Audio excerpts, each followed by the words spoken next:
Innal hamdalillah nahmaduhu wa nasta'inuhu wa nastaghfiruh wa na'udzu billahi min shururi anfusina min sayyiati a'malina. Asyhadu an la ilaha illallah wahdahu la syarika lah wa asyhadu anna Muhammadan abduhu wa rasuluhu alladzi la nabiyya wa la rasula ba'dah. Allahumma shalli wa sallim wa barik ala Muhammad wa ala alihi wa sahbihi wa man tabi'ahum bi ihsan, amma ba'd. Babu mab'atsin Nabi sallallahu alaihi wasallam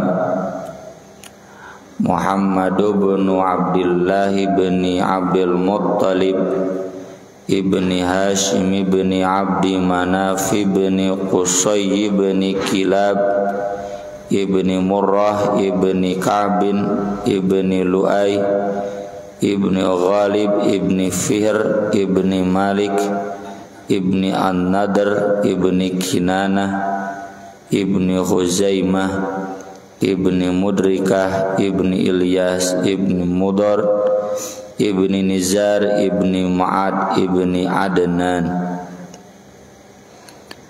Ini nasab Nabi sallallahu alaihi wasallam sampai Adnan, karena Nabi sallallahu alaihi wasallam kalau menjelaskan nasabnya selalu sampai Adnan, meski tentu kalau ditarik ke atas masih ada lagi. Adnan ini kata Ibnu Abbas, Adnan Ma'ad Robi'ah Mudor Khuzaimah Asad ala millati Ibrahim, agamanya masih lurus, agama Ibrahim. Akin kasabarat ternyata teu dihitung. Kemudian fala tudzakkiruhum illa bi khair, jangan kalian fala tadzkuruhum, jangan mengingat menyebutkan mereka kecuali kebaikan. Termasuk Mudor dan Robi'ah. Mudor dan Robi'ah itu nanti keturunannya jadi keturunan penjahat, kaum begal di Arab, Mudor jeung Robi'ah. Tapi Mudornya sendiri dan Robi'ahnya sendiri yang tadi disebutkan, salah satu kakek Nabi di atas, la tasubbu Mudor wala Robi'ah fa innahuma kana muslimaini, jangan kalian menghina Mudor dan Robi'ah karena keduanya mereka adalah muslim. Nah, dari Adnan ke atasnya siapa? Dalam Tarikh Al-Bukhari yang ditulis oleh Imam Bukhari, tarikh itu biografi sahabat sampai ulama-ulama hadis, disebutkan Adnan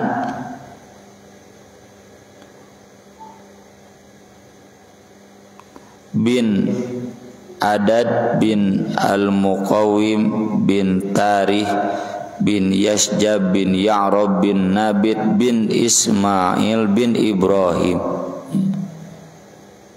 Nggak dihitung nih sama saya nih berapa, kurang hitung tuhnya. Dari Nabi sampai Nabi Ibrahim itu dihitung dari Nabi Muhammad bin Abdullah bin Abdul Muttalib bin Hashim bin Abdi Manaf bin Qusay bin Kilab bin Murrah bin Ka'ab bin Lu'ay, karek 10-nya, bin Ghalib bin Fihr bin Malik bin Nadr bin Kinana bin Khuzaimah bin Mudrikah bin Ilyas bin Mudar bin Nizar bin Ma'ad bin Adnan, 22. Disambung bin Adad bin Al-Muqawim bin Tari bin Yasjab bin Ya'rab bin Nabit bin Ismail bin Ibrahim, jejak 30 keturunan katalar. Abdi mah nganepikeun ka uyut meureun, tage uyut ti ibu, uyut ti aki madu ka saha teu apa. Dan kita kurang ya, Kalau orang Arab itu kekhasannya itu nasab itu dijaga. Habib Rizik Syihab itu apal nasab beliau sampai Nabi Muhammad apal. Terus nyambung. Ibnu Abbas menjelaskan unzila ala Rasulillah sallallahu alaihi wasallam wa huwa ibnu arba'in. Diturunkan kepada Rasulullah sallallahu alaihi wasallam ketika beliau usianya 40 tahun.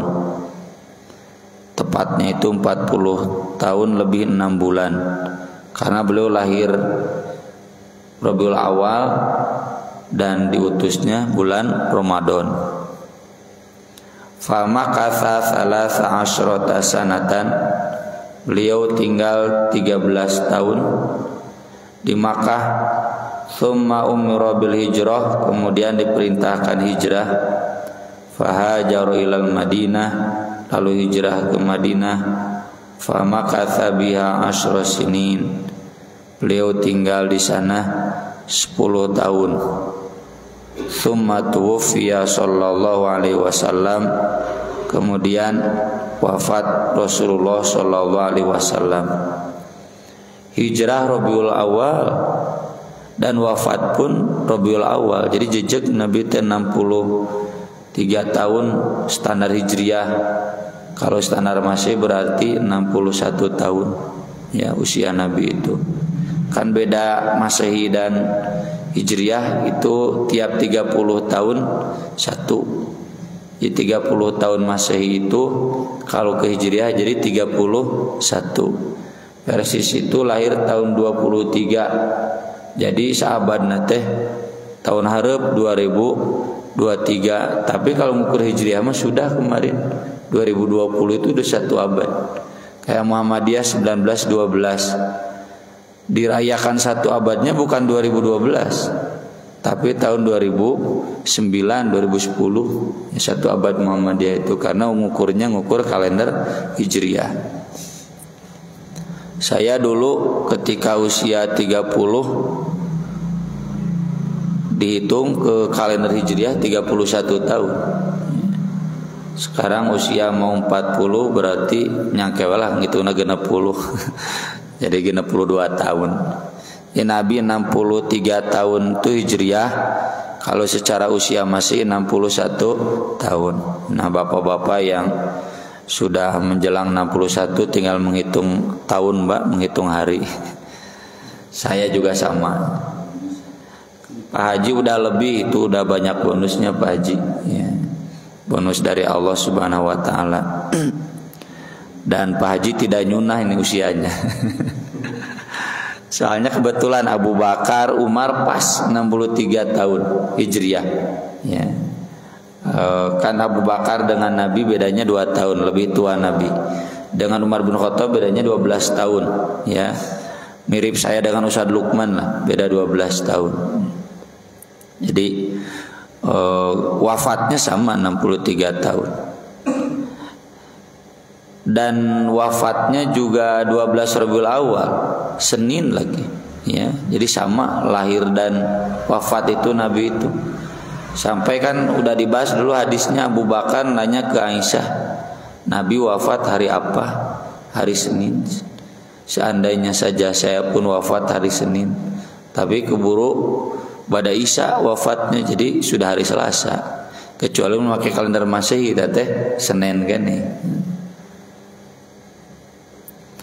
Kemudian bab malakian Nabi sallallahu alaihi wasallam wa ashabuhu minal musyrikin di Makkah. Apa yang Nabi dan para sahabat rasakan ketika di Makkah dari kaum musyrikin. Khabbab bin Al-Arad pernah bercerita, aku pernah datang kepada Nabi sallallahu alaihi wasallam wa huwa mutawassidun burdah. Beliau sedang berbaring dengan bantal sorbannya, menamuran kopiah dijadikan bantal. Ada di bayang-bayang Ka'bah. Kan aya kalangkangnya, nah kabelah kulon, kabelah wetan, nah dinu ieu-ieuna. Wa qad laqina minal musyrikina syiddah. kami saat itu betul-betul disiksa oleh kaum musyrikin.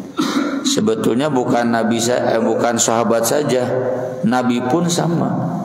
Cuma sahabat memang lebih parah. Dijelaskan ya, dalam Fathul Bari oleh Ibnu Hajar, Nabi bersabda, laqad udhitu fillah wa ma yu'dha ahadun. Aku sudah pernah disakiti di jalan Allah yang tidak pernah seorang pun merasakan disakitinya. Ini memang ada pertanyaan, kan Nabi nggak sampai dibunuh, nggak seperti Nabi Zakaria, Nabi Yahya, Nabi Isa. Meski yang Nabi Isa nggak berhasil.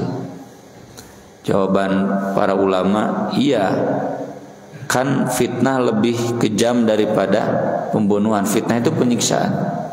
Jadi yang Nabi rasakan itu lebih-lebih. Dan ini sesuai dengan hadis Nabi, kami para Nabi dilipat gandakan pahala karena dilipat gandakan ujian. Cobaan yang Nabi rasakan itu lebih berat. Sakit Nabi itu 2 kali lipatnya sakit orang biasa. Parah Nabi itu sakit karena pahalanya gede. Wa ukhiftu fillah wa ma yukhafu ahadun. Aku pernah diteror di jalan Allah yang tidak pernah dialami oleh seorang pun. Kemudian dijelaskan dalam riwayat lain, kata Ibnu Abbas, beliau juga tahunya dari sahabat-sahabat lain, karena Ibnu Abbas kan belum lahir di masa awal. Ibnu Abbas lahirnya menjelang hijrah. Wallah in kanu la yadribuna ahadahum wa yuji'unahu wa yu'tisunahu. Ya sudah disiksa sahabat, enggak dikasih makan, enggak dikasih minum. Sampai duduk pun enggak kuat, ngagoler min syiddatid dur. Sampai mereka meneror. Allata wal Uzza ilahuka min dunillah. Sebutkan bahwa Lata dan Uzza adalah Tuhan kamu selain Allah.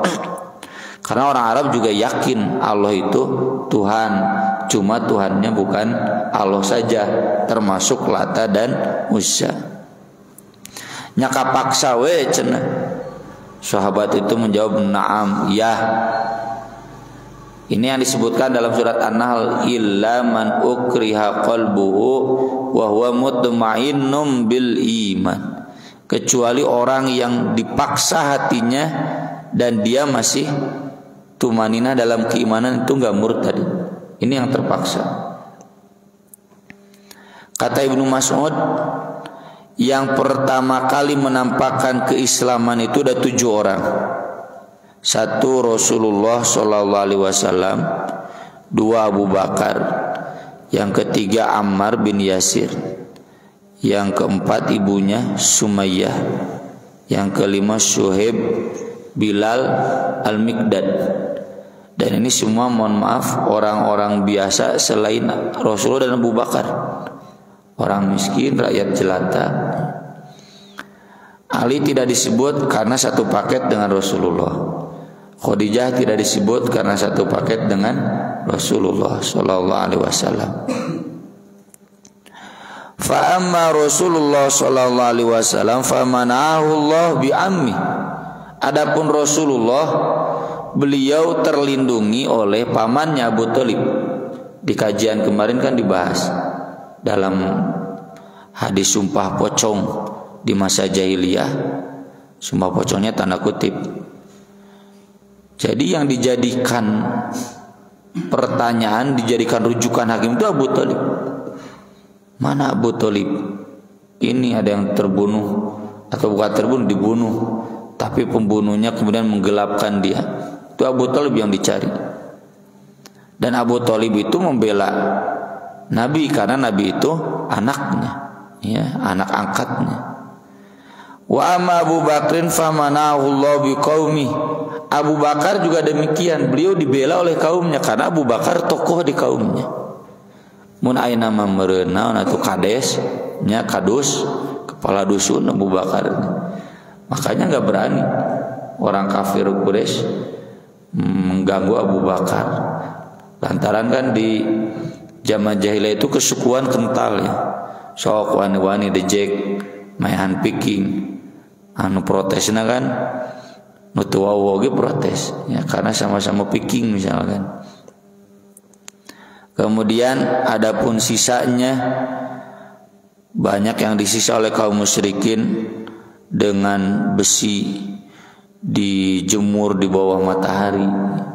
Tapi itu susulumputan sembunyi-sembunyi, karena kalau ketahuan oleh Rasul Abu Bakar, beliau marah dan membela.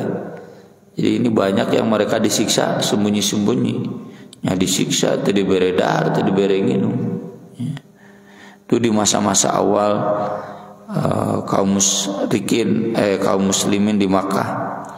Maka dari itu derajat muhajirin bagaimanapun lebih utama daripada Ansor, karena Ansor tidak mengalami penyiksaan seperti muhajirin. Khobab pun sempat datang saat itu ke Nabi. Ala tad'ullah, kenapa anda tidak berdoa kepada Allah? Ini kami susah begini. Maka Nabi langsung duduk dan wajahnya merah. Kata Nabi, orang-orang sebelum kamu ada yang disisir pakai garpu tala. Garpu eta teh naon paling ngagaruk di ladang teh, Pak. Sanes nu kieu teh. Nya garpu tala. Iya. Tuh misyatil hadid, sisir besi. Sisir besi teh nya mun orang garpu tala. Paranti di sawah. Maduna idhamihi min lahmin, sampai tembus ke tulangnya, tembus ke daging, sampai ke tulang. Awasob atau ke persendian, tapi mayasrifu dzalika andini. Dulu orang-orang dulu enggak murtad gara-gara disiksa begitu. Ada juga yang ditaruh gergaji di kepalanya, dibelah jadi dua. Tapi itu tidak menggentarkan mereka untuk kemudian murtad. Demi Allah, Allah akan menyempurnakan urusan ini, agama ini, hatta yasirur raqib min sun'a ila hadramaut ma yakhafu illallah wa dhib ala ghanamihi. Sampai yang berjalan dari Sun'a ke Hadramaut itu tidak takut kecuali kepada Allah dan serigala yang akan menerkam kambingnya. Sun'a Hadramaut ini jalur rawan, jalur begal. Nanti kalau Islam sudah menyebar, moal aya begal teh. Ya kalau sekarang di Makkah saja banyak yang menyiksa, nanti mau boro-boro di Makkah, di Sun'a ke Hadramaut pun nggak ada. Dan itu sudah terjadi hari ini, ya. Aman sesuai doa Nabi Ibrahim, doa Nabi Muhammad menjadikan negeri Makkah itu haraman aminah. Dan ini juga jadi dalil bahwa doa Nabi Ibrahim itu sempat ternodai oleh orang kafir Quraisy yang berani menyiksa para sahabat di Makkah. Ini harus menjadikan kita kuat ya, bahwa memang sudah jadi sunnatullah orang-orang yang berjihad ikut dalam barisan dakwah Islam itu akan disakiti. Orang maka karage dikritik, dipoyok, dihina. Jeung di nu ngritikna gitu jauh, misalkan orang tua. Mun orang tua dikritikna ku anak-anak muda geus pararunung ya. Dulu sampai disiksa dengan parah, tidak, tegar we terus. Kemudian kata Abdullah bin Mas'ud, Nabi SAW pernah membacakan surat An-Najm. Beliau pun sujud. Saat itu di Masjidil Haram ada para sahabat, tidak ada seorang pun yang ada kecuali ikut sujud, kecuali ada seseorang yang kata Ibnu Mas'ud, aku tahu dia malah mengambil pasir, kemudian dia begini kan, udahlah cenah, aku mah sujudnya begini saja, saking kumbung sujud. Kuduna sujud deh ke bawah turun Ini mah pasirnya yang dikewajahkan. Ini juga sama cenah gitu. Maksudna mah ngalelewe. Cing aya teu urang ayeuna keur salat dilelewe gitu. Enggak ada kan? Ya kecuali mungkin di Papua, di Manado tidak mustahil masih ada. Di Palestina tidak mustahil masih ada. Orang yang sujud, meski di sini konteks sujud tilawah, ya ini kan sama dengan orang yang sholat. Kemudian di dekatnya, nah lelewe tah, saya macam sujudnya begini aja, capek-capek gituan, cina gitu. Karena memang sujud ini ciri khas ibadah umat Islam. Tarohum ruk'an sujada, ciri khas ruku sujud, nggak ada satu pemeluk agama pun yang mengamalkan ritual ibadah ruku sujud kecuali umat Islam. Kristen enggak, Yahudi enggak. Dari agama musyrik eta mah lain sujud sama tarinya, tari kecak, tari pendet ya. Tari naon di Bali teh. Tari kecak. Lalu kata Ibnu Mas'ud, falaqad ra'aituhu ba'du qutila kafirun billah. Aku melihat orang itu terbunuh dalam keadaan kafir kepada Allah. Siapa? Umayyah bin Khalaf. Nanti yang membunuhnya Bilal. Ya, sudah difilmkan di Hollywood itu. Kemudian dalam riwayat lain masih Abdullah bin Mas'ud menjelaskan, ketika Nabi SAW sujud, di sekelilingnya ada orang-orang Quraisy. Ini sujud di Masjidil Haram. Tiba-tiba datang Uqbah bin Abi Mu'aid bawa jeroan sapi berat atau banyak sapi unta sapi wae berat mau kabawa ku sorangan. Kaum ini Nabi sedang sujud, tiba-tiba ditindihkan ke punggung Nabi, nyabau nyaburat. Wah tuh make tolong wae diangkat berat ku sorangan kudu-kuduaan kini kan. Tentu Uqbah bawanya pasti rame-rame, nganu inisiatifna nu usulna Uqbah nih bawa cenah kadinya teh Muhammad sujud wae di dieu tindihkeun. Sok aya teh urang nu ayeuna salat dikitukeun di Masjidil Haram lagi. Kemudian Nabi sampai tidak bisa bangkit, berat atuh. Tiba-tiba datang Fatimah alaihi wassalam. Dia lalu mengambil, menyingkirkan dari punggungnya dan kemudian melaknat orang-orang melakukannya. Wah, sumpah serapah Fatimah.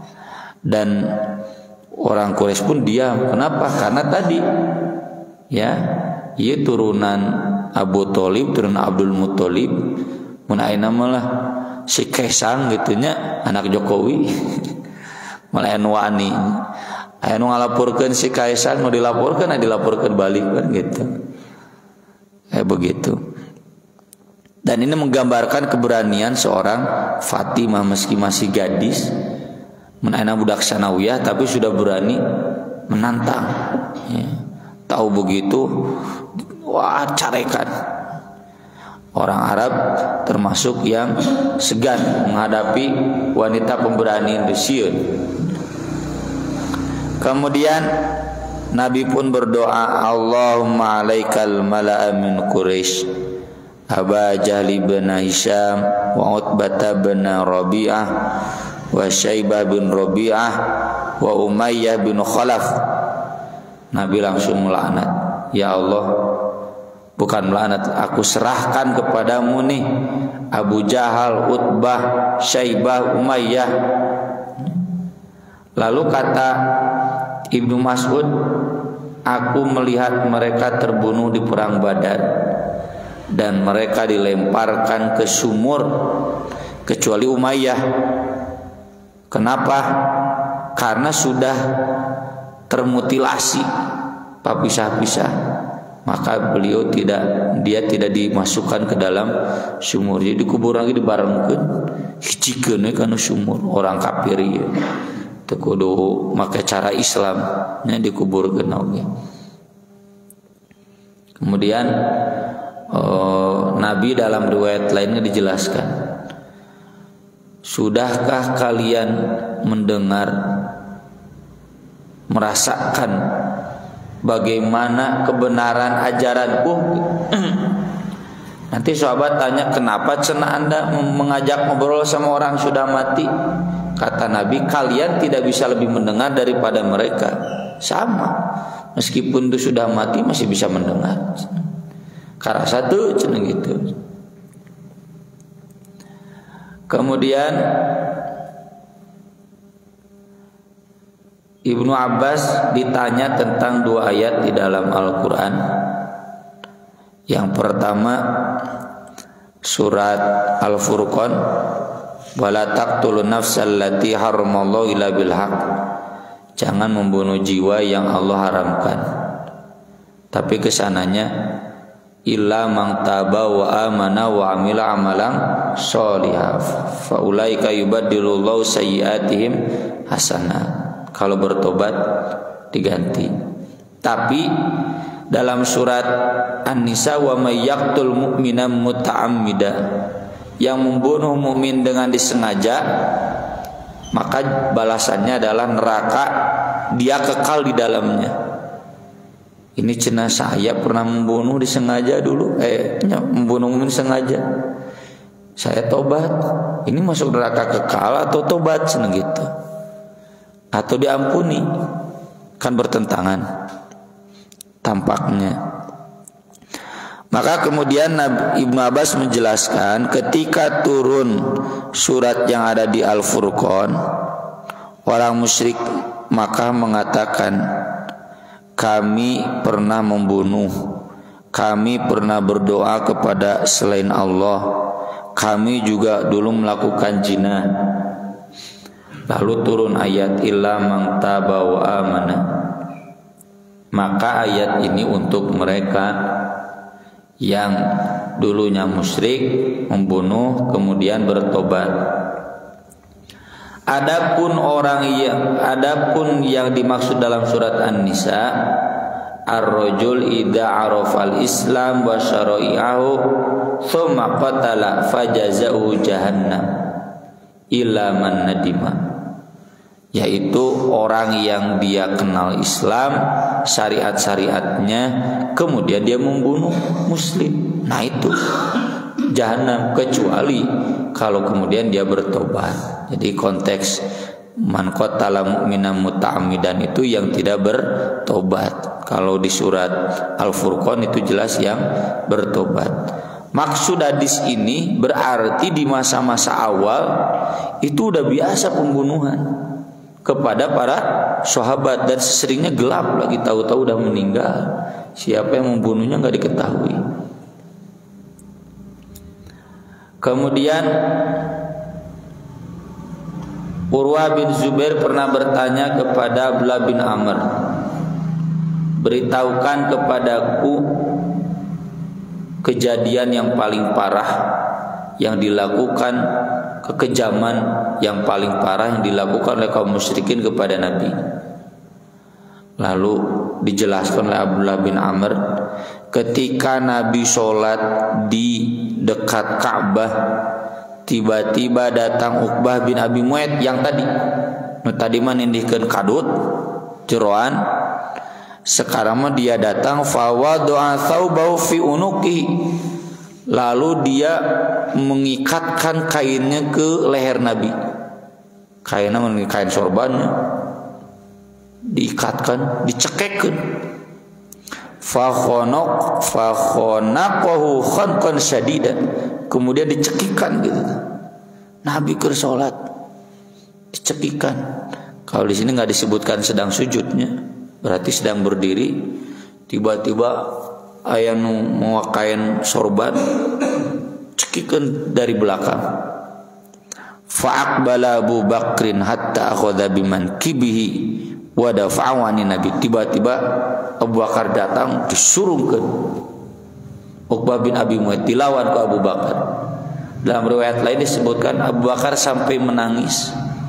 Sok urang ningali Nabi kitu, tong Nabi lah sahawe dulu urang keur salat dikitukeun, santu sedih bari amok gitu.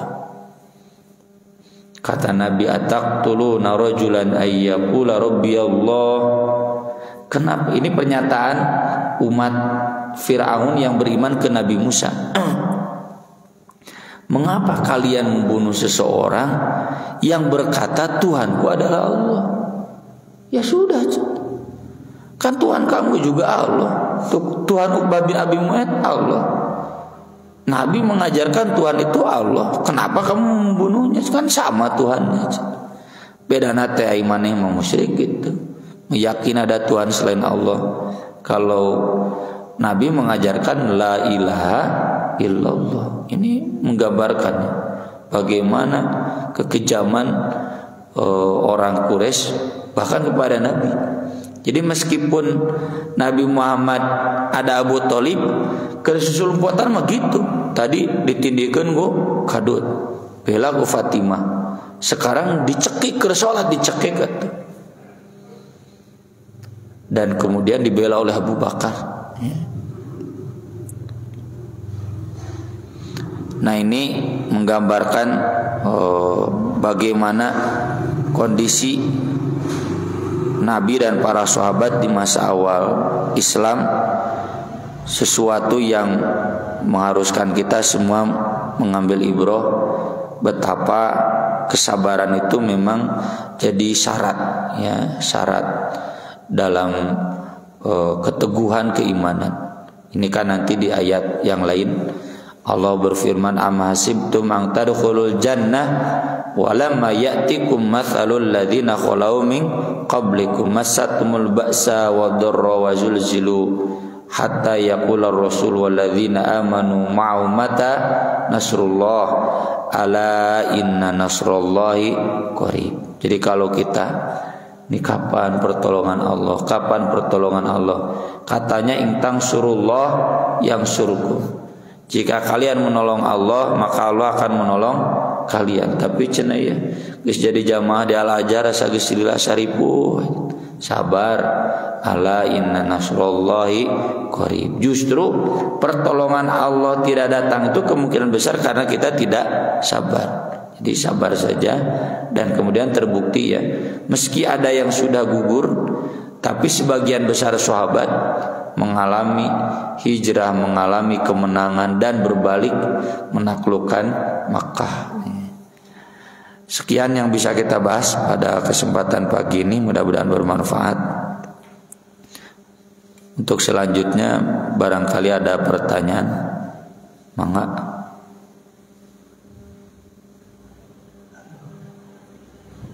Taya mana? Oh, mangga.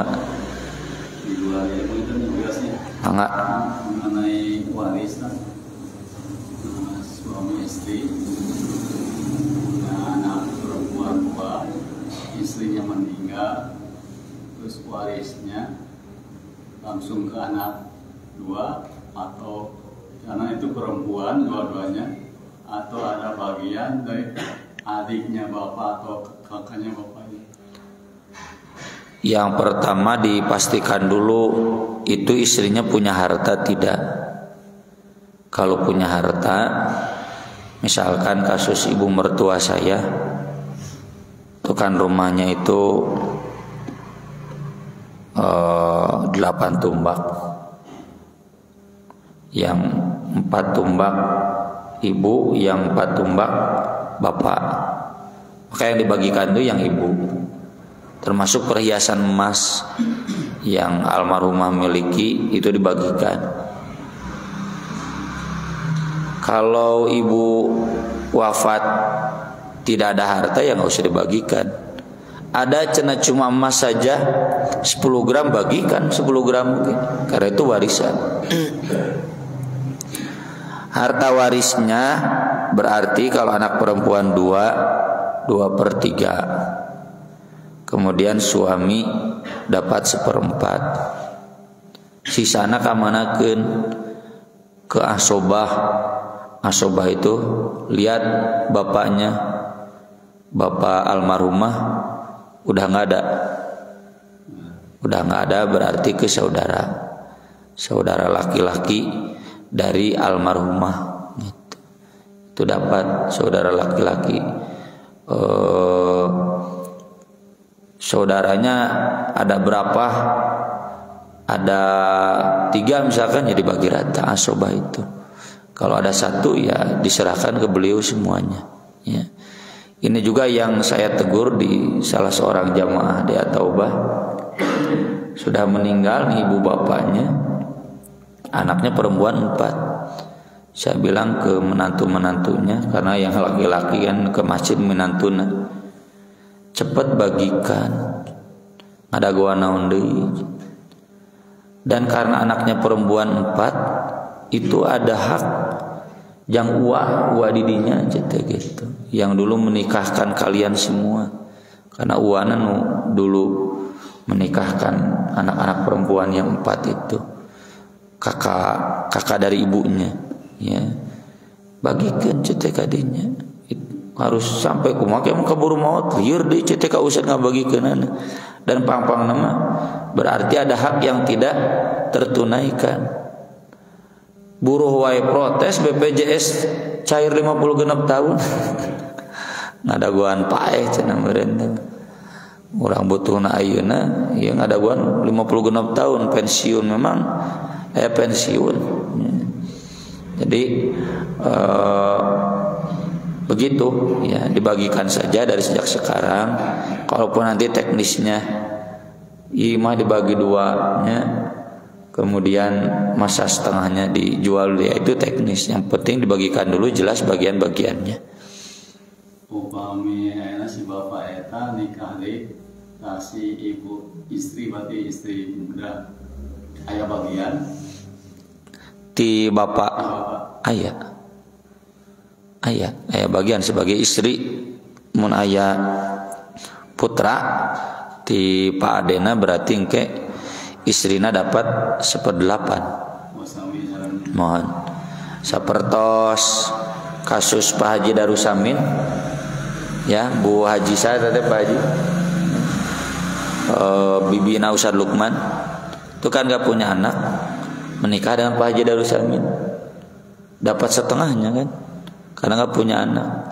Saya ditanya oleh keluarganya, nah cenah saja, kok diambil setengahnya sama Pak Haji Darussamin? Ya kan itu puntennya menikah duda janda ya. Nya tuh cerita salakina. Jadi keluarga temennya asa rugi kadoung bet kawin meureun gitu walau alam.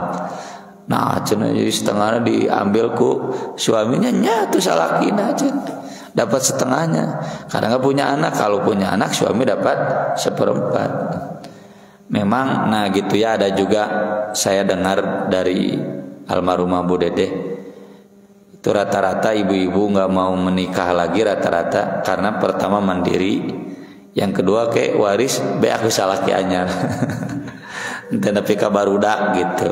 Ada pertimbangan seperti itu ya, silakanlah kita musyawarah we gitu. Kenatunya birrul walidain jeung sieun warisku diambil ku istri muda ku ibu baru. Ada lagi? Cukup. Aku qouli hadza wa astaghfirullah li wa lakum. Subhanakallahumma bihamdik asyhadu an la ilaha illa anta astaghfiruka wa atubu ilaik. Wassalatu wassalamu ala Rasulillah. Wassalamu alaikum warahmatullahi wabarakatuh.